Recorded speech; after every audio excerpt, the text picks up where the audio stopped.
acto, que es una de las actuaciones que vamos a hacer la semana en la que estamos celebrando el Día Mundial de los Museos, que como todos saben fue el 18 de mayo.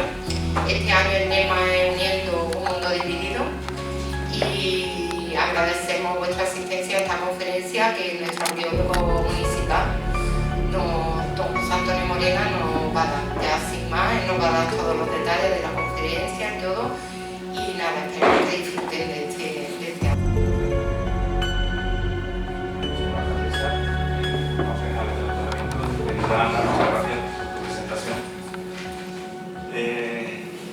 La verdad que esta conferencia tengo que decir que ya la habíamos adelantado de alguna manera hace un par de años dentro de la jornada de historia que celebra anualmente el Instituto Luis Carrillo de Sotomayor. Pero claro, allí la vimos junto con mi compañero Antonio Moreno Rosa, el director del Museo Arqueológico de Cabra, y yo, pero dirigido básicamente a los alumnos de historia y a los alumnos de patrimonio del Instituto. También hemos hablado de esta cuestión en Cabra y también en Montilla.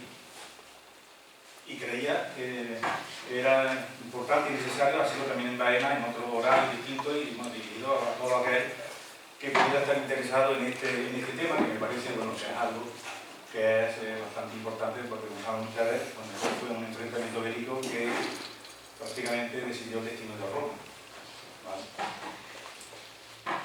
Sin más, pues voy a apagar las luces para que se vea bien la proyección. El título de la conferencia, como pueden ver, es Baena en la Segunda Guerra Civil Romana, Julio César contra los hijos de Pompeo. El título pudiera parecer un poco engañoso, porque tengo que decir que Baena realmente, donde nos encontramos, el casco histórico de Baena, no existía en este momento, hace 2000 años, por lo que sabemos ahora mismo. Baena surge aquí con motivo de la invasión musulmana en el siglo VIII después de Cristo. Es cierto que a mí me cuentan que hay algunos materiales que han salido algunas monedas, en zona de las meninas, algunas cerámicas romanas, pero en las excavaciones que se han hecho, que no son muchas, no han salido realmente restos romanos. Por ejemplo, en las excavaciones de Castillo, que se hicieron varias campañas, nada de nada. Se ha curioso, por ejemplo, que en una obra de Profea que se hizo hace un par de años en la calle Arco de la Villa, sí apareció en las zanjas que se estaban haciendo para renovar todo el tema de suministro de agua y demás, apareció un capitel a 50 centímetros de la superficie, un capitel de época de Adriano, que está aquí en el museo, pero que estaba fuera de contexto, no estaba en sitio, como se suele decir. De manera que ese capitel, a saber cómo llegó allí, si estaba cerca o si lo trajeron en cualquier momento, pues de otro sitio de militar o de cualquier otro lugar. De manera que, insisto, Baena como tal no, pero sí es verdad que dentro de lo que es el territorio de Baena hay varias ciudades que sí existían en esta época y que de alguna manera sí estuvieron involucradas en este conflicto bélico. Que voy a hablar también luego un poco del desarrollo de las teorías que hay sobre el lugar donde se produjo la batalla final, la batalla de Munda, y sobre el lugar donde estuvo esa desdichada ciudad pompeyana que fue destruida por Julio César en el año 45 a.C. Nos ponemos un poco en contexto. Esta Segunda Guerra Civil, pues, al igual que la primera, pues, fue consecuencia de las luchas que había entre las dos facciones del Senado romano. Los populares, que encabezaba Julio César, y los timantes Pompeyo Magno. Podemos decir hoy en día pues, los populares, los progresistas, y los timantes, los conservadores, para que me entiendan, ¿vale? Y que, por ejemplo, en una de las batallas, que fue la de Farsalia, César llegó a decir que ahí había luchado por la victoria y que Munda realmente luchó por su propia vida. Como luego veremos, no voy a entrar luego en el propio desarrollo de la batalla, que se conoce bien, pero es verdad que lo pasó mal, el ejército cesarino estuvo a punto de perder la batalla, pero bueno, luego lo contaré, una maniobra importante y al final salió victorioso. El inicio de la guerra pues, se produce en enero del año 49, cuando Julio César, después de conquistar la Galia, tenía un poder enorme y estaba enfrentado con Pompeyo, como he dicho antes, y el Senado le había dado bastantes poderes a Pompeyo. Y él no estaba nada tranquilo. Así que en enero del año 49 hizo una cosa que estaba prohibida, y es que cursó el río Rubicón, que era el que separaba la Galia con Italia, desobedeciendo una ley romana, y es que los gobernadores provinciales no podían entrar en Roma con el ejército. Cosa que se hizo él, pronunció esa famosa frase de alea ya está él. Los dados están echados, o la suerte está echada. Bueno, pues a partir de ahí, bueno, pues César viene a Hispania, hubo ya una serie de batallas, en menos de un mes consiguió la rendición de Pompeyo, después marchó a Grecia, ahí tuvo lugar la famosa batalla de Farsalia, donde derrota a los pompeyanos. Pompeyo Magno se exilia a Egipto, aquí lo captura y lo decapita. Que por cierto, luego un poco tiempo después, cuando llega César, le entregan la cabeza de Pompeyo y aquello es fatal, porque realmente, aunque estaban enfrentados políticamente, eran amigos. Es que Pompeyo estaba casado con la hija de César, o sea, tenían un cierto afecto. Aquello cuentan las fuentes que siento bastante. Bueno, y al final, cuando encontramos que la guerra ya, digamos, la última fase es en el año 45 a.C., que termina, como he dicho, con la famosa batalla de Munda, que luego hablaremos un poquito de dónde pudo estar situada. Vamos a ver, para atrás. Bueno, los ejércitos. Esto es un poco polémico porque según las fuentes pues hay muchos datos, pero básicamente Julio César tenía 8 legiones de infantería, tropas auxiliares y caballería, entre 40 y 50.000 hombres, mientras que Neo Pompeyo tenía 13 legiones, tropas auxiliares y caballería, total 70.000 hombres.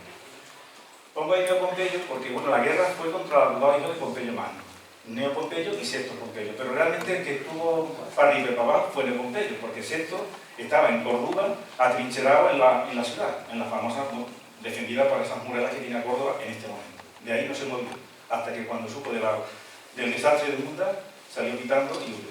¿Vale? Bien, la guerra la conocemos por este libro, un libro que se llama De Bello Hispaniense o el Bellum Hispaniense, sobre la guerra de Hispania. Se conservan copias del libro original, el original se perdió. Y hay copias, aquí le pongo un manuscrito que se conserva en Roma en la Biblioteca Casanatense, de fines del siglo XV. Forma parte de un corpus más amplio, el corpus cesariano, que engloba la guerra de Alejandría y la guerra de África.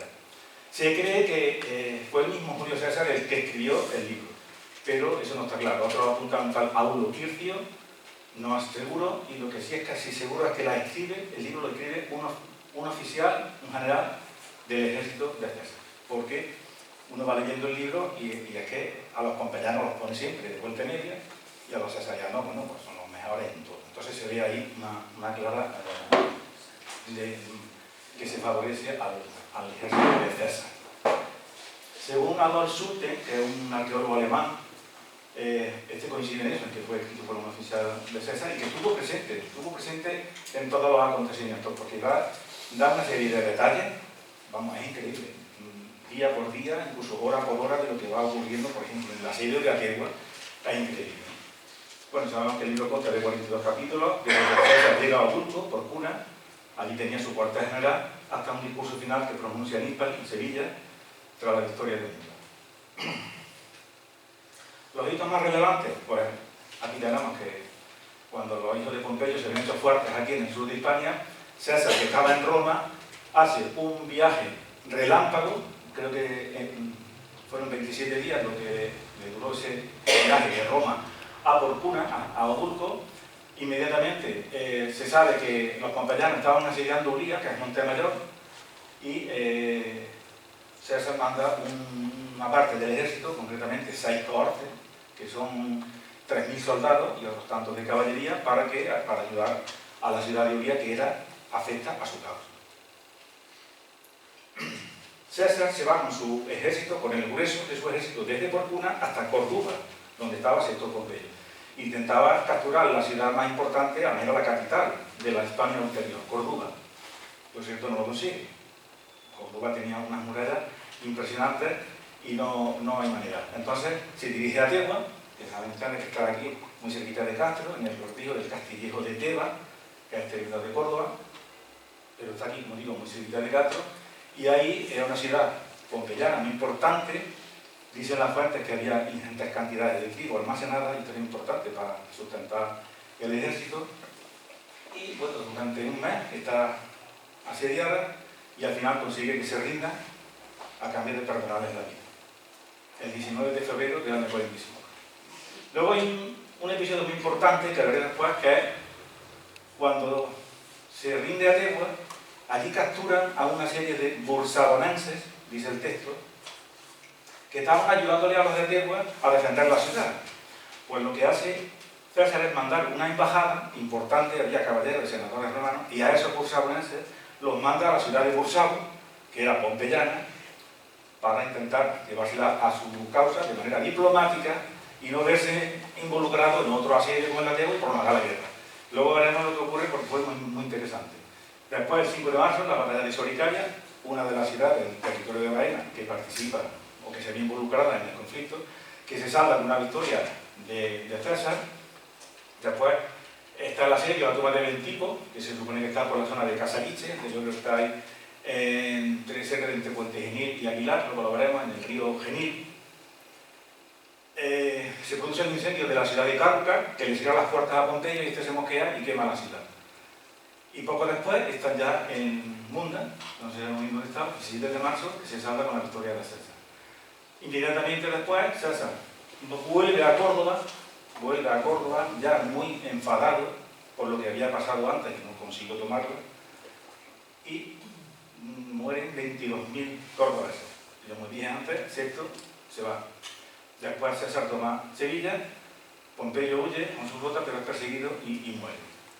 Y al final se produce el asedio y la toma de Munda y el asedio de una ciudad que pone Cursao, y el libro termina ahí y prácticamente no sabemos qué pasa con esa ciudad, que es muy interesante, ahora hablaré de ella. ¿Vale? La consecuencia, pues, dice el Bellum Hispaniense, aquí pueden ver un poco la deriva del que está escribiendo. Dice que murieron 30.000 soldados pompeyanos, 3.000 jinetes, 3 de los generales Hipólito Labieno y Atiobar. Mientras que los cesarianos murieron 3.000 y 2.000 soldados. Un poco raro, ¿no? Vale.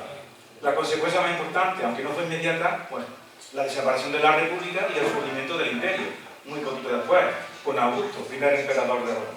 Por cierto, saben ustedes que tenemos aquí en el patio una de las mejores representaciones del emperador Augusto, que era la que estaba en el templo. Bueno, esto es una revista que se llama Despertaferro, que es una revista divulgativa, pero bastante seria, con participación de catedráticos, de arqueólogos relevantes, y dedicaron un número especial a la presencia del César en España, y en concreto a lo que es la batalla de Munda. Y aquí, a mi colega que he dicho, Antonio Moreno Rosa, nos pidieron una colaboración muy cortito realmente, ¿no? Y ahí hablábamos nosotros pues, del paisaje ibérico en la campiña cordobesa, el círculo infernal. ¿Por qué?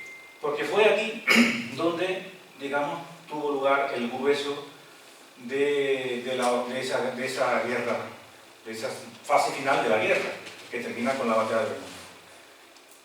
La mayoría de las ciudades que menciona el Bellum Hispaniense, no sé si ahora lo vemos aquí, vamos a ver. Este es, digamos, el círculo infernal. Aquí tenemos Córdoba, nos vamos aquí Martos, Porcuna, nos vendríamos aquí Baena, Puente Genil, Écija. Bueno, pues esta zona que yo incluso la reduciría aquí a la zona de Castro Espejo, Montilla, Castella, Monteamadrid. Ese es el núcleo donde se desarrolla la mayoría de los acontecimientos. Y ahí están, bueno, pues las ciudades que conocemos con seguridad: Atégua, en el Castillo de Teba, Ubícar, Espejo, Uría, que es Montemayor, Ixcar, la tenemos aquí, Iponuba, y bueno, Montilla, posiblemente, según mi opinión, Munda. ¿Vale? Y aquí hay otra serie de ciudades que se mencionan, pero que no se sabe dónde están. Aspavia, Bursabo, Cárruca, Castra Postuniana, Spalis, Solicaria, Bentipo y Munda. De algunas hay hipótesis donde pueden estar ubicadas, pero de otras no se sabe absolutamente nada. Y estas son las que se mencionan después de la batalla de Munda. Es importante lo que estoy diciendo, porque hasta la batalla de Munda, el que está escribiendo el libro, suponemos que es el mismo, pero los autores dicen que hay una diferencia, y es que hasta la batalla de Munda es muy descriptivo. Está describiendo, como he dicho antes, lo que pasa cada día y cada hora. Sin embargo, después de la batalla de Munda, César aparece en Ípar, pero así de golpe, y eso es muy raro. Hay un cambio ahí en la narración de los hechos, ¿no? Y estas ciudades, bueno, pues algunas Cartella se sabe que está en San Roque, en la bahía de Algeciras, y de Sevilla, hasta en las mesas de Alta, en la Cádiz, y Busao, posiblemente Busao, ahora veremos. Bien, la batalla tiene lugar en un sitio que el Venus Hispaniense dice que se llama el Campus Mundensis, o sea, el campo de Munda. Era una extensa llanura que estaba atravesada por un riachuelo. Y esa digamos, descripción muy concreta, lógicamente, pues se da en dos sitios. Bueno, hay hipótesis para situar Munda, 40.000, pero yo me voy a centrar en esta zona. Fíjense, hay una que dice que Munda estaba en un pueblo de Málaga que se llama Monda, hoy día. Monda, claro, no se parece tanto, pero no tiene nada que ver, es una cosa absurda, ¿no? La teoría, digamos, de la campiña cordobesa. La batalla tiene lugar en los llanos de Banda, que están, supongo que muchos de ustedes lo conocen, entre Montilla, Espejo, Castro, Cartella, hay una llanura impresionante. Y está cruzada por un riachuelo que se llama el arroyo de la Carchena. Y Munda, posiblemente, sería Munda. La otra hipótesis, en la campiña sevillana, los llanos del Águila, entre Osuna y Esina. Y el arroyo, también hay una llanura y un arroyo, es el arroyo Salado. Y Munda la sitúan algunos en ese cerro de las Camorras, que bueno, ahí hay una ciudad, pero que tampoco se sabe con seguridad si eso es así. Aquí les traigo de nuevo la hipótesis cordobesa porque, bueno, es verdad que una es la campiña, la situamos en la campiña cordobesa, y hay tres posibilidades. Yo me quedo, lo he visto aquí, con Munda Montilla, pero hay otros que opinan que Munda puede ser Santa Ella y otros que dicen que Munda está en Monturque. Es verdad que en estos dos sitios también hay dos ciudades romanas, pero parece ser que la topografía de la zona no se ajusta tanto a lo que exige realmente. Imagínense ustedes, aquí en la zona de Monturque, que es verdad que está elevado, el pueblo está en un cerro y arriba hay una ciudad romana, ahí, por cierto, si no lo conocen ustedes, hay una cisterna romana impresionante debajo del cementerio. Tienen una capacidad de 850.000 litros. Tan visitable, es una cosa espectacular. Sin embargo, el arroyo que hay, creo que es el río Cabra, el que pasa por aquí, ahí no hay una extensión suficiente para que puedan luchar, hemos dicho, 70 y 50.000 soldados. Eso es imposible, no se ajusta a la raíz. Pero bueno, lo digo porque bueno, son hipótesis que se han lanzado, ¿no? Vamos a ver. Y este es bueno, el plan de la supuesta teoría de la zona de... Imagínense que los ejércitos están aquí antes de la batalla, en la zona de Ulío, Montemayor, Espejo, Quitamontilla. Y bueno, parece que de la noche a la mañana bueno, aparecen aquí, están los llanos del Águila, aquí está el Cerro de las Camorras, posiblemente Munda, otros la sitúan aquí en el Cerro de las Balas, pero no está seguro. Y aquí está en la llanura y tal y cual. Alberti Perales, en su historia de la Villa de Baena, le dedicó una buena página a este tema, porque además bueno, era comandante de la Guardia Civil y las cosas le encantaban y estudió el tema. Además, muy curioso una cosa, ya que de todos los investigadores que se han dedicado a investigar este tema de Munda, resulta muy curioso que los que tienen formación militar, por ejemplo, como Alberti Perales o Antófer, por ejemplo, todos se decantan por la hipótesis cordobesa. Muy curioso. Sin embargo, luego historiadores, arqueólogos y demás, algunos se van a la hipótesis sevillana. Yo creo que es importante porque son militares los que tienen un poco más de conocimiento sobre estas cuestiones, ¿no? Bueno, pues Alberti Perales, él se decanta, lógicamente, por la tesis cordobesa. Ahí tienen un plano donde sitúa los llanos de Banda, el ejército de César aquí, el de Pompeyo aquí, atravesado por el riachuelo de la Carchena, Montilla, y aquí en la zona del Monte Orquera, bueno, pues sitúa. Luego, hubo una cosa muy curiosa, ya que aquí se decanta, esto en el año 1903, antes de que se publica el libro en 1903, pero después, pasado el tiempo, voy a poner, bueno, son detalles de la zona.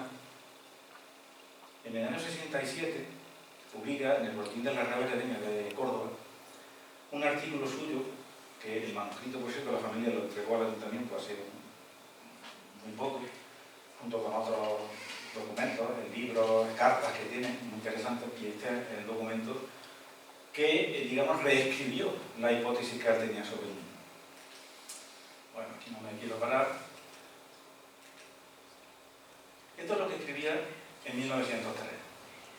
Y describe muy bien lo que él pensaba sobre Munda, sobre Montilla Y decía, al final, la llanura estaba partida a lo largo por un riachuelo pantanoso y lleno de concavidades.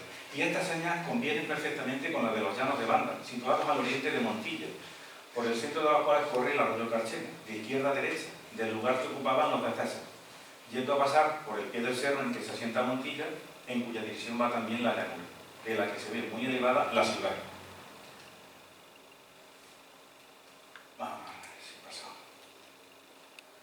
Y en 1967 cambia un poco la hipótesis que ha tenido. Mucho pesan en nuestro ánimo las razones expuestas en este corto trabajo, para no admitir la creencia de que la batalla de Munda ha sido en los llanos de Banda, en eso sigue coincidiendo, y que el asiento de la desdichada ciudad de Munda fueron las faldas inmediatas de Lorquera, que descienden desde la torre del puerto al arroyo Carchena. Ya nos está diciendo que Munda es un río. Se trae la ciudad a esta zona de la torre del puerto. Aquí confluyen los términos de Castro, de Cartella y de Cabo. Pero ahí lo que queda es una torre, un cimiento de una torre circular de época medieval. 4 cerámicas que hay allí que pueden ser romanas. Hacia ahí no hay una ciudad. Claro, él dice la desdichada ciudad por la falda que descienden desde la torre del puerto al Carchena. Claro, porque eso. Pero ahí no hay ninguna ciudad tampoco. Y cuando digo una ciudad, que las ciudades están todas localizadas, son tan grandes que se conocen. Hay un sitio muy interesante que se llama el Cerro de las Cuevas, de Sequeira, de Cartella, que está aquí donde está diciendo los literales, ya las faldas en la parte norte de la torre del puerto. Y hay un sitio ahí, bueno, relativamente a un ópidum pequeñito, donde yo propuse en su día que podía ser solicaria, pero que no está nada claro. Al final dice muy bien, y si veremos si la epigrafía, los descubrimientos arqueológicos vienen después en nuestra obra, confirmando de una manera absoluta e indubitable nuestro juicio que aún no nos atrevemos a presentar ante los datos como verdad demostrada. Esto está muy bien, así no se pilla los dedos, y es lo que hay que hacer realmente. Bien, volvemos al círculo infernal, donde situamos las ciudades que tenemos con seguridad, que menciona el unipaniense. Aquí he puesto el tema de Ituki y Bora, luego hablaremos de Ategua, donde hubo lugar ese asedio famoso, Íscar, hablaremos, Cúbica de Espejo, Unidad Montemayor, y Bonobo aquí en Baena, y esta es la ciudad de Solicaria, posiblemente aquí en la zona de Nueva Cartella, en el Monte Oquera. Es que estas son las ciudades con seguridad, que sabemos, que menciona el libro, que están aquí. ¿Por qué no menciona el libro, por ejemplo, Ostipo, Astigi, que están en la campiña sevillana, Astigi de Agesia, Ostipo, Tepa? No menciona ninguna. Eso es muy curioso. Bien, una de las ciudades que participa o que se ve involucrada en el conflicto y que estaba en el territorio de Baena, hoy no. Para ustedes que, bueno, Montorquera perteneció a Baena, bueno, prácticamente desde la Reconquista, no hay documentos, pero desde la Reconquista se cree que era del Consejo de Baena. Luego se compró al rey, a Felipe II, quiero recordar, y poco hace unos siglos pues se independizó a Nueva Cartella y ya pertenece a términos de Nueva Cartella. Pero Solicaria muy posiblemente esté en el Montorquera. ¿Por qué? Porque aunque no ha aparecido ninguna inscripción, fíjense ustedes que el topónimo viene, te ponemos Orquera, Orquera viene de Sorquera, Jorquera, viene de ahí, Solicaria. Eso lo han estudiado algunos y es casi seguro. Lo suyo es que aparece alguna inscripción en el cerro este de la Plaza de Armas o en algún otro yacimiento que haya en la zona. ¿Por qué es importante? Aquí lo que hay es una batalla que se produce, creo que dije antes, el 5 de enero del año 45, donde se reúnen allí o se enfrentan parte de los dos ejércitos, que termina con un desastre para los castellanos, ¿vale? Es simplemente lo que sabemos, no tuvo aquello más historia. Aquí en esta fotografía se puede ver, aquí está el pueblo de Cartella, aquí está el yacimiento de la Plaza de Armas, que es el más importante. Otro punto importante, las cumbres y la torre del puerto que hablaba antes, que está aquí. Y luego el Cerro de las Cuevas está más o menos por esta zona. Y Solicaria, estamos aquí, en este cerro, aquí está el pueblo de los Cartella, y aquí en este cerro, y esto es lo que estoy marcando, es la muralla que delimita esta ciudad, que quiero recordar que tiene casi 100.000 metros cuadrados, es algo parecido a Torre Paradona, o sea que tenía una entidad realmente importante, ¿vale? Aquí no se ha excavado nunca, han aparecido muchas cosas, pero no hay epigrafía y no sabemos con seguridad, bueno, de momento está la hipótesis que hay más sugerente de que esta sea la ciudad de Solicaria. Este es el Cerro de las Cuevas de Sequeira que comentaba antes, que es este de aquí. donde hay evidencias de un opinum más pequeñito, pero también muy, muy interesante, que está en el mismo lugar donde yo propuse en un trabajo que hice hace tiempo, que pudo haber sido incluso el propio emplazamiento de Soligaria, que no está muy lejos de la plaza de Armas.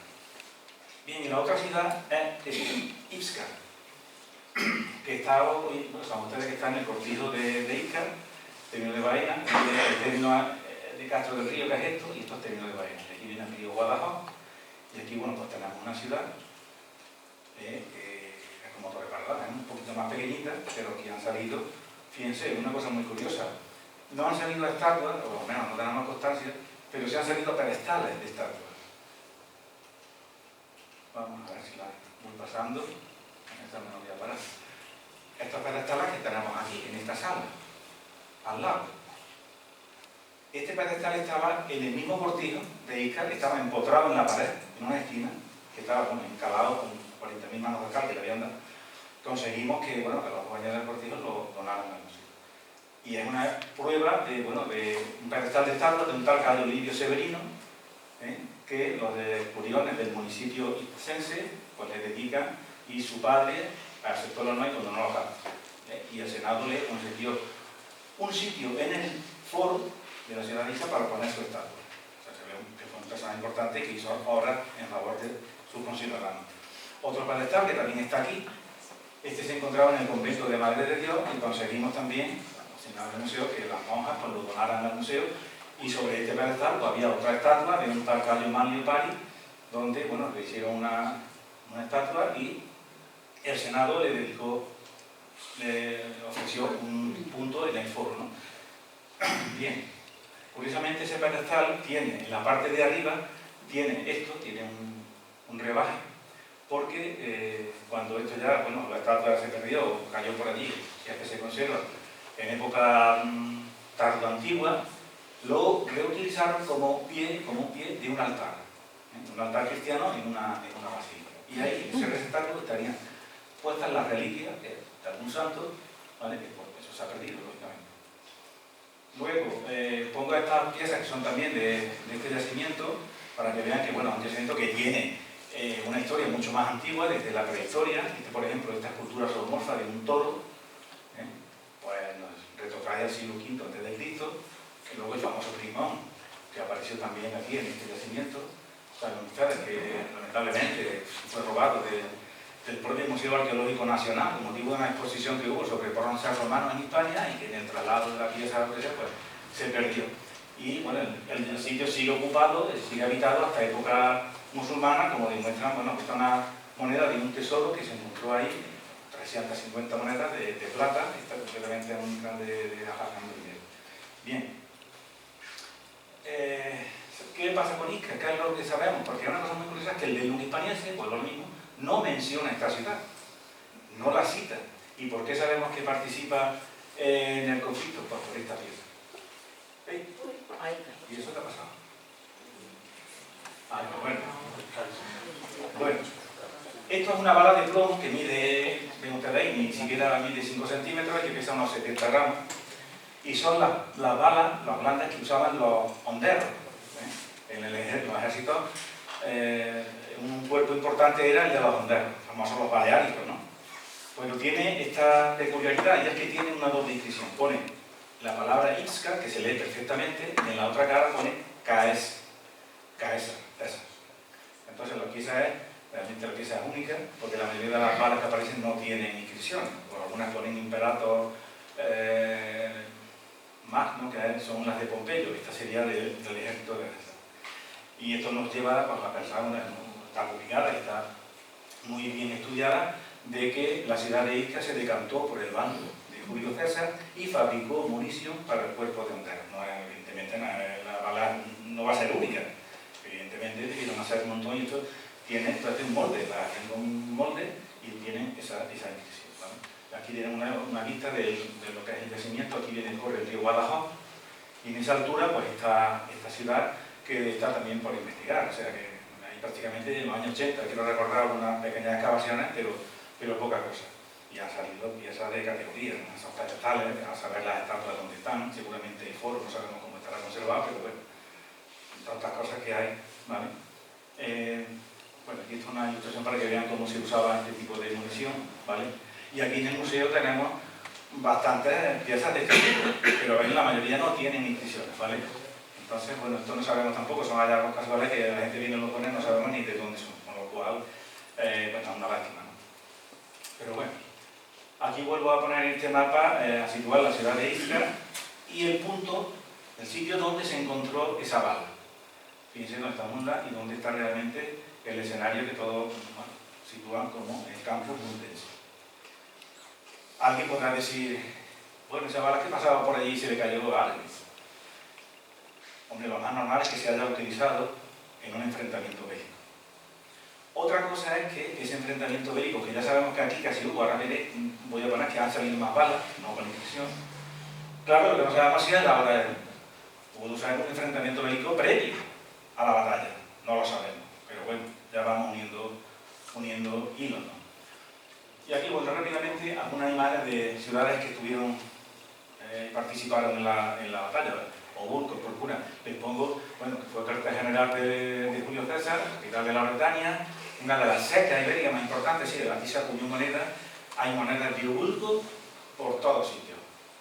Y además tenía importantes reservas también de grano. Y aquí les pongo esta fotografía, que si no han visto esto deberían de ir a verlo, y es del anfiteatro que tiene esta ciudad. Esto lo han descubierto hace muy poquito, ¿vale? Y está en la misma carretera que va de Baena a Valenzuela, y por Porcuna, llegando a Valenzuela, bueno, Porcuna, se encuentran estos restos, que es el muro de fachada, con esos contrafuertes de lo que es el anfiteatro. Por lo visto es enorme, tiene un aforo tremendo, no recuerdo ahora. ¿Qué problema tiene? Fíjense ustedes lo que hay ahí. Este es el muro de fachada, es decir, que esto está aquí, porque tiene el pueblo encima.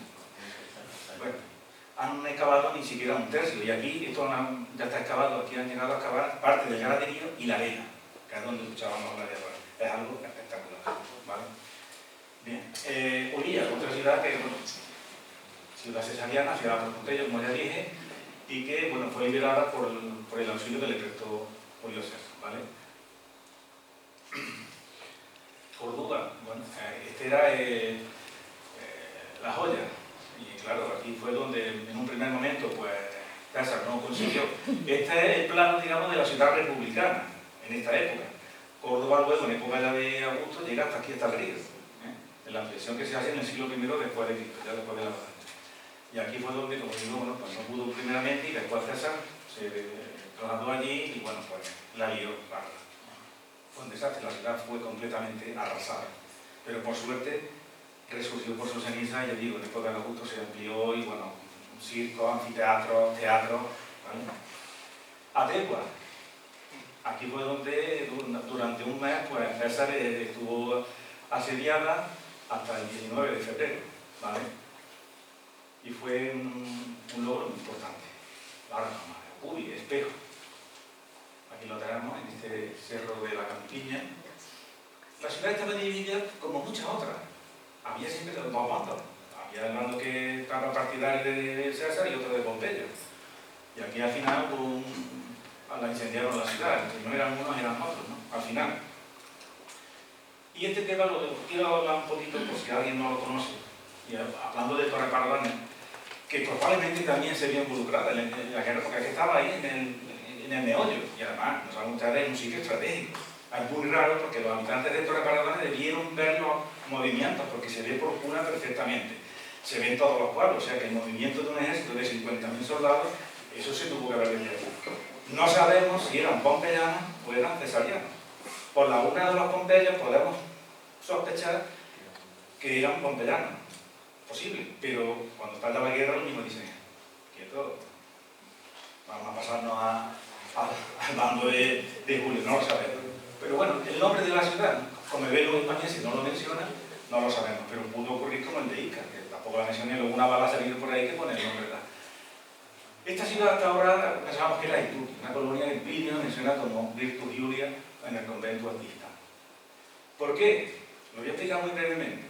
Porque no ha aparecido ninguna inscripción. Era porque Plinio, cuando describe las ciudades de la Bética, las colonias, dice, se supone que las va a describir siguiendo un orden geográfico, de este a oeste. Y dice primero Tuki, Augusta Venela, que es Marto. Luego dice Ituki, Virtus Julia.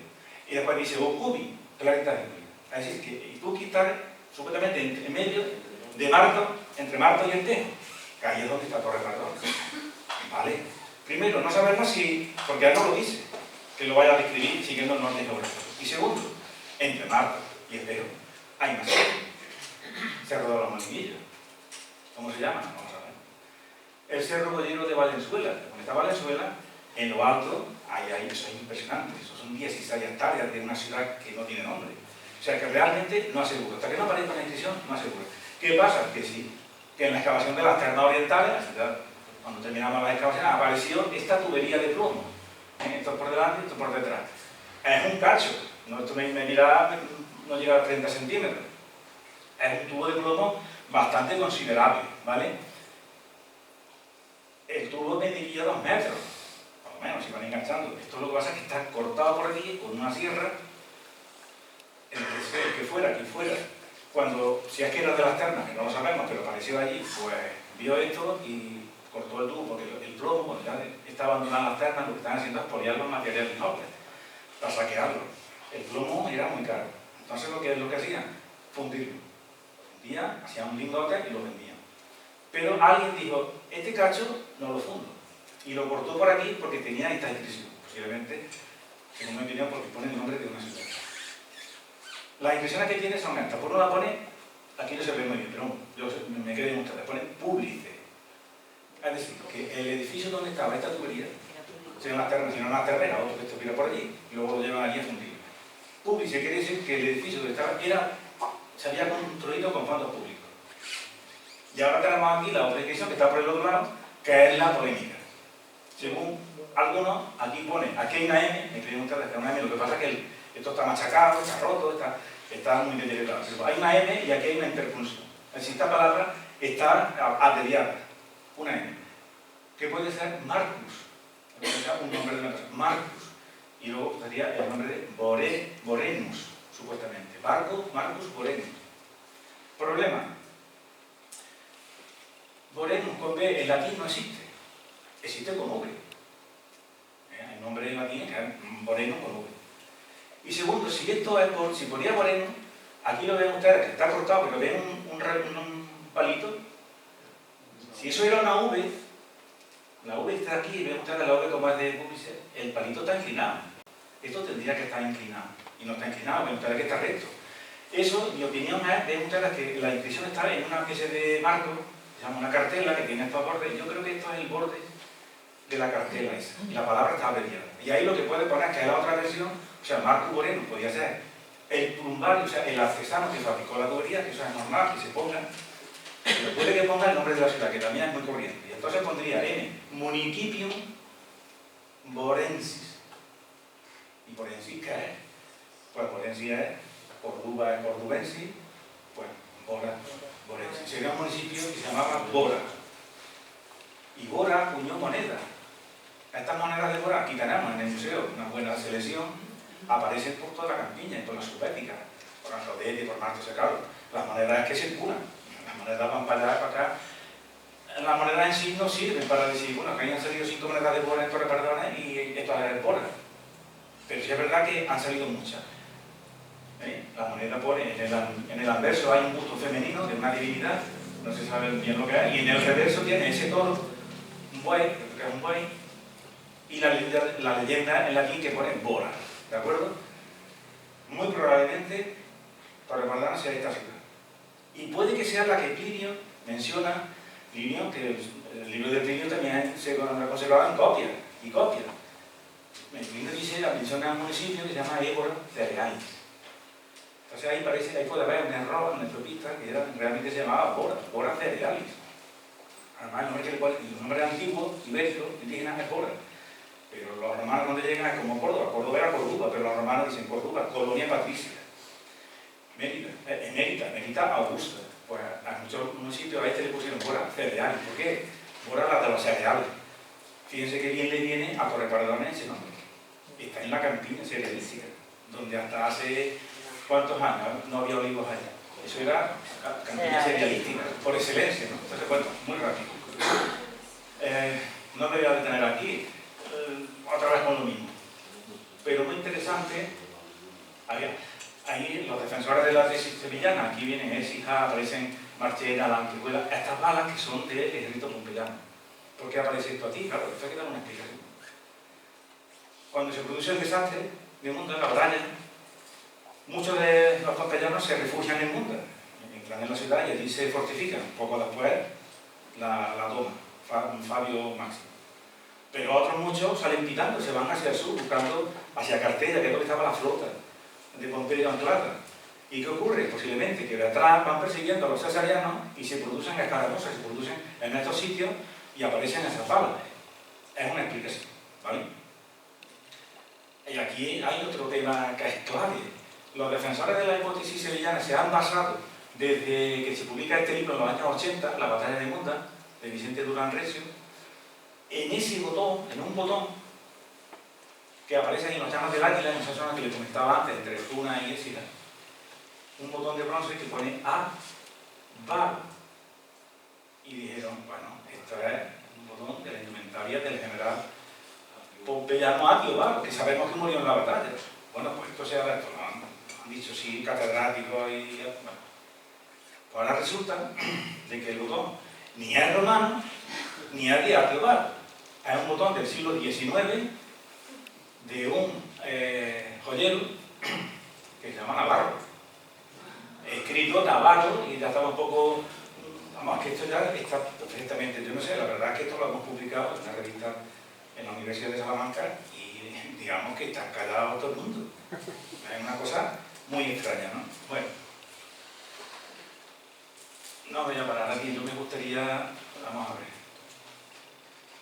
Montilla, cuál es una foto de Montilla, el sitio que tiene realmente importante. Hay una cosa muy importante ya, que Montilla están excavando desde hace unos años las zonas del castillo, porque están restaurando, quieren hacer aquí el museo de tal, el Gran Capitán y han salido unos restos de un ópidum ibérico. Allí había una ciudad ibérica, debajo de lo que es el casco histórico de Montilla. No sabemos cómo se llama, pero si Sulten, Sánchez Molero, Stoffel y Valverde Perales y muchos más hubiesen sabido en su época, porque nadie sabía esto, que allí había restos, y hay restos de un ópidum ibérico, bueno, Munda. No sabemos cuál es, pero aquí les marco, en esta zona, aquí está el castillo, bueno, pues toda esta área, que son, creo que son 9 hectáreas, lo que han delimitado de ese ópidum ibérico, que duró prácticamente ni nada romano. Eso también es muy curioso. Además que Munda la destruyen y no queda nada. Entonces, también es un tema muy curioso.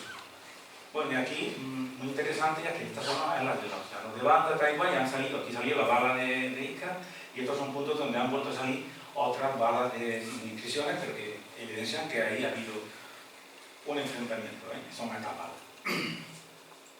Esto es lo mismo situado en el plano que hizo Sulten de la batalla, situándonos aquí estaría el ejército de Pompeyo, el arroyo de la Carchena aquí y el ejército de la Sasania en este lado. Y sabemos, bueno, cómo realmente el ejército de la Sasania empezó a subir, estaban en inferioridad táctica completamente, porque estos estaban aquí situados en una altura y con Munda de atrás. Bueno, y lo que dije antes, lo que pasó realmente fue que hubo un movimiento estratégico de la caballería de un rey maoritano que se llamaba Bobú, que estaba con César, que se desplazó e intentó atacar el flanco derecho de Pompeyo. Aquí estaba la cosa complicada y Tito Labieno se desplazó del sitio donde estaba para ayudar aquí y creyeron la mayoría de los pompeyanos que lo que estaba era huyendo. Entonces se produjo una desbandada ahí y ahí estuvo el desastre realmente del ejército pompeyano. Bien. Pero es que en la charla que dimos allí en Montilla, pues al terminar la charla, una de las personas que había allí, pues se acercó y nos dijo, mira, yo me he encontrado el otro día, me encontré esto en la misma zona. O sea, esto es un proyectil de un proyectil de una máquina de artillería de este tipo, un Scorpio que se llama, que no está ver. O sea que, bueno, que no paran de aparecer realmente. Bueno, no me voy a detener esto, es uno de los defensores de la hipótesis de que Munda es Montilla. Esto es lo que comentaba antes, de lo que hizo la caballería del rey Bobú, atacando aquí el flanco derecho donde estaba Pompeyo, o sea que estaba allí, la Carchena por aquí, ¿vale? Y este es otro tema interesante, ya es que cuando se habla de esta ciudad de Ventipo, resulta de que, bueno, los ejércitos realmente estaban aquí, en el continente, en la zona de de la Campilla, de Ulía, de Espejo. Dice el reino hispaniense que César llega y toma Bentipo. Bentipo es una ciudad que tampoco se sabe con seguridad dónde está, por misma moneda también. Y muchos la sitúan en la zona de aquí de Casariche, que está aquí, en la zona del Cerro de la Atalaya. Ese movimiento de César es muy curioso porque tuvo conocimiento de que Pompeyo no quería luchar en campo abierto contra Julio César, no se atrevía. Y se supo que lo que quería era, ya que después de Ategua, de Solicaria, quería irse hacia el sur, a Cartella, donde venía la flota. César se entera y lo que hace es cortarle el paso. Si tú te quieres ir hacia el sur, tienes que cruzar el río Genil. El río Genil era el Singri, contaba antes que no lo menciona para nada el libro hispaniense, como que eso es muy raro. Y además creemos que Bentipo realmente no está aquí, que puede estar aquí en un yacimiento que hay que se llama la Villeta de las Mestas, que es término de Aguilar de la Frontera, muy cerquita de Puente Genil, donde, bueno, yo lo pongo en un mapa antiguo de Sánchez Morero, y aquí, bueno, pues aquí han salido, ¿no? Por lo que se podía conocer. Ahí algunos sitúan la ciudad de Onís, pero no está clara. Han aparecido retratos como ese que ven ahí, inscripciones. ¿Qué ocurre? Que está en un sitio, han visto antes dónde estaba situada, está en la confluencia, este es el Genil y este es el río Anzu. Bueno, pues está aquí en la confluencia de esos ríos. En los años 50 se construye el pantano de Cordovilla. Ustedes conocerán, está aquí en la zona de Puente Genil. Y eso ha ocurrido que ese pantano se ha secado. Eso está lleno de lodo y la ciudad, de la Villeta, el acontecimiento de la Villeta de la Mestre está completamente colmatado. Está enterrado literalmente. De manera que no podemos realmente hoy día, hemos ido aquí a hacer unas prospecciones y no se puede ver nada. Pero es el sitio idóneo. ¿Por qué? Porque Sánchez Molero, que es un investigador montillano del siglo XIX, sitúa ahí Bentipo. Porque ahí es donde había provisto un puente, ahí estaba el puente para cruzar el río. Entonces, si tú tomas la ciudad del tipo que está ahí y controlas el puente, Pompeyo no pasa. ¿Qué es lo que dice el hispalense? Que luego va en la ciudad de Cárcova, que estaba por ahí cerca, quería entrar, le cierra las puertas y la incendia. Inmediatamente los ejércitos se encuentran en el mundo. Los ejércitos no han cruzado el río, están en la Campilla cordobesa. Bueno, y aquí piezas que han salido allí, que no me quiero parar más en estas cuestiones. Y este es, como digo, el otro militar que estudió, que pateó el terreno, que se sitúa aquí en este sitio. Aquí ven el yacimiento de la Villeta, el río Anzú y el río Genil. Y cómo está todo esto con medio de vegetación, además está protegido porque es un paraje de biodiversidad muy interesante, ¿no? Y esto de Bentipo, que es un trabajo que hicieron, bueno, pues algunos investigadores sevillanos que ya incluso ponen en tela de juicio que la atalaya de Casariche sea Bentipo. Todo esto está por aquí. Ven ustedes cómo está esto, el Genil, ahí está el pantano, la presa, y todo está colmatado. La fotografía del año 57, aquí es lo que quedaba poco que se podía hablar de la Villeta de las Mestas, del año 90. Bueno, estos son otros yacimientos que hay por la zona. Este tema, y con esto quizás termine, es muy interesante, porque si esto, en esto los investigadores no han caído. El vino hispaniense habla de burságoras, de los burságoras, como dije, cuando toma Tegua, allí captura unos pocos burságoras que estaban ayudándole a los de Tegua a defender la ciudad. Después los burságoras que habían sido apresados en la plaza de Tegua acompañaron a los nuestros en una embajada para referir lo ocurrido a los de Bursago, que no llevaban a ellos ni a Pompeyo, cuando veían que degollaban que le daban hospitalidad. Al llegar a la embajada, a la plaza fuerte, a Bursago, los nuestros, que eran caballeros y senadores romanos, no se atrevieron a entrar. Cuidado, vamos a que, ¿vale? Dice, y solamente entraron los que eran de allí. Hubo una asamblea, aquí había un bando que estaba a favor de César, otro que estaba a favor de Pompeyo. Total, que nos cuenta allí que dice que oída la respuesta, da la explicación en nuestra parte, cuando ya se volvían, los que estaban fuera de la plaza, los otros persiguiendo a los embajadores de Bursago con un pelotón, los llevaron. O sea, salió un pelotón de la ciudad y se cargaron a casi todos, menos algunos, que hubo dos supervivientes que huyeron y contaron a César lo ocurrido. Cuando estos descubrieron que el relato de los embajadores era real y que las cosas habían sucedido como ellos habían referido, los de la plaza, los de Bursago, agolpándose alrededor de aquel que había ordenado decapitar a los embajadores, empezaron a tirar de piedra, darle puñetazos diciéndole que estaban perdidos por su culpa. Claro, estaban asustados, porque claro, ¿eso qué iba a ser? Esto es clave. ¿Por qué? Porque luego, poco después, en el capítulo 26, César intercepta una carta que iba dirigida a Neo Pompeyo a los de Ursao. Ahora pone el texto, pone Ursao. Cuidado, que aquí seguramente es que hay errores en el copista. ¿Ese Ursao qué es? Yo creo que es Ursao. ¿Por qué? Dice, si estáis bien, me alegro, yo estoy bien, aunque conforme a nuestra suerte, según nuestro deseo, nos han rechazado a los enemigos. Si ellos hubiesen aceptado el combate en lugar abierto, yo he terminado la guerra. Eso le está diciendo Pompeyo a los de Ursao. Dice, pero no se atreven a bajar al llano, tal y cual. Y entonces dice, tengo la intención de enviaros a una serie de cohortes. O sea, no os preocupáis, que yo os voy a ayudar. Aquí, a los Ursao, ¿qué se supone que es Urso? ¿Osuna? No tiene sentido, que está a 80 kilómetros de aquí. Tiene que ser Ursao, que están asustados por lo que ha pasado antes. Si esto es así, ¿qué es lo que pasa? Hay hasta ahora dos teorías. Una que dice que Ursao y Ursao es una misma ciudad y que es Osuna. Claro, por eso han llevado sobre todo los sevillanos. Y la otra teoría es que son dos ciudades distintas. Una Ursao, que está en la capital cordobesa, y otra que podría ser Ursao en Osuna. Pero hay otra teoría. Yo digo que sí, que es la misma ciudad, pero no es Urso. Es Ursao que está en la campiña cordobesa. El problema es que no sabemos exactamente dónde está. Pero lo lógico es, ¿qué pasa ahí con el problema de que no se asusten? Es que está claro.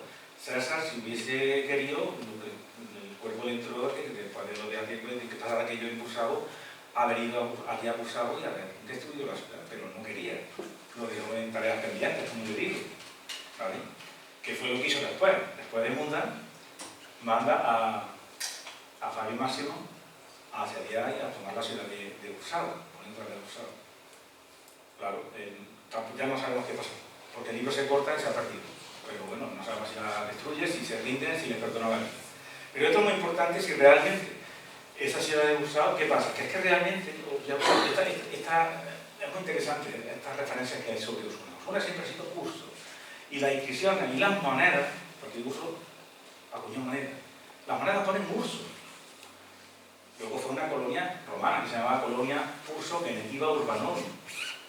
Pero nunca Ursao, porque a ellos, claro, a ellos les llaman ursaonenses, no se llaman ursonenses, no sé por qué. Es una cosa que no tiene explicación.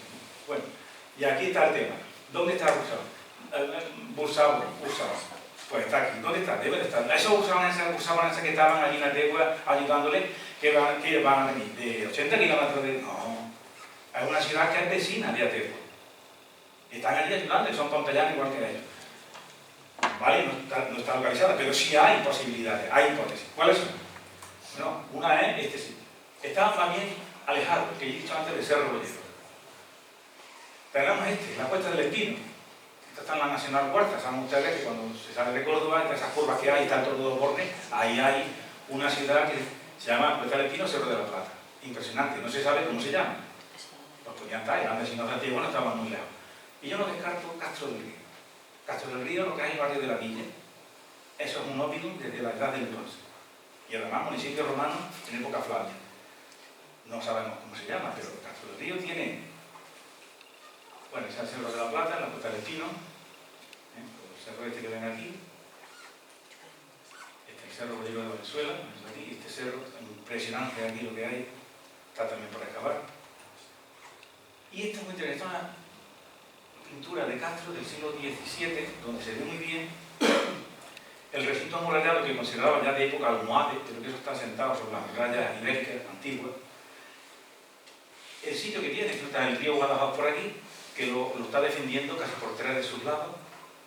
Es un sitio que es una ciudad estratégica. El Dieselbellum hispanense de Ursao dice literalmente que la ciudad estaba defendida no solamente por las murallas que tenía, sino por la propia naturaleza del sitio. Es decir, debía ser un sitio elevado, ya podía haber dicho un poco más, que estaba rodeado por un río, pero bueno, es que viene como anillo al dedo. Además está muy cerquita de Atenas. Viene estupendamente, pero bueno, ¿sabes? Y termino con esto. ¿Cómo se puede realmente saber dónde tuvo lugar el escenario de la batalla? Pues con esto es la Universidad de Jaén, pues ha descubierto el lugar de la batalla de Baécula, en la Segunda Guerra Pública. ¿Cómo?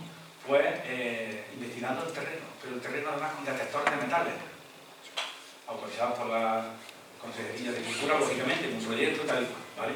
Porque ahí aparecen pues, todo esto, las balas, las cachuelas de las sandalias de los legionarios, las puntas de flecha de los escorpios. Eso aparece si las buscas con detectores de metales.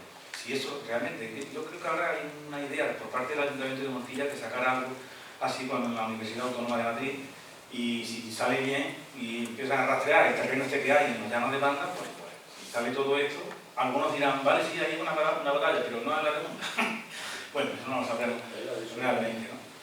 Y aquí con esto, bueno, aquí lo ven, aquí yo, con detectores barriendo el terreno, ¿vale? Y aparece, con esto termino con este monumento que se levantó en la cartera del Espejo de Cartella en el año 2011, conmemorativo de la batalla de Munda, en la que participaron, bueno, pues los pueblos de aquí alrededor, los de Baena, a los de Sevilla le hacen muchas gracias a esto, pero bueno, ahí está y habrá que ver realmente lo que ocurre con la arqueología, que será la única que pueda seguir ilustrando un poco sobre esta.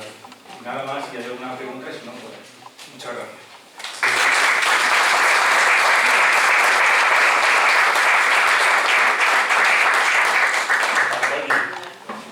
Antonio, aquí. Sí. ¿Por qué has descartado en Bursa-Valencia y Alcalance? Porque en Pujolange no hay nada. En Pujolange no hay una ¿Se ha ciudad. cambiado? Yo conozco relativamente bien y allí no hay restos romanos. Que parece que es la más lógica. Sí, bueno, y porque se parece un poco. Bursa-Valencia, Bursaoli, no, descartado. Allí no hay nada. No, allí en las obras que hacen no salen restos. Hay una cosa que a mí me intriga mucho, y es que en el velo hispaniense se habla de Hispali, y ahora en un plano que has puesto ahí, habla de Hali, Spali, con ese líquido, sí. que estaría en el acento. Es que habla de Velum que se va a Hispali, y al día siguiente aparece en Lujuri, en el Greco. Sí, bueno, las dos ciudades son distintas. La Hispali es con H de Sevilla y la que tiene ese líquido no se sabe dónde está. Algunos dicen que es Monturque, pero no lo sabemos. Lo digo para apoyar un poco la tesis esta de que está aquí, de que a lo mejor Sí. lo mismo que hay un error en Ursao y Sí. Urso, podría haber en Hispali También. y Hispali, ¿no? Ahí no hay, parece que no. ¿No? Que será que son distintas. Bueno,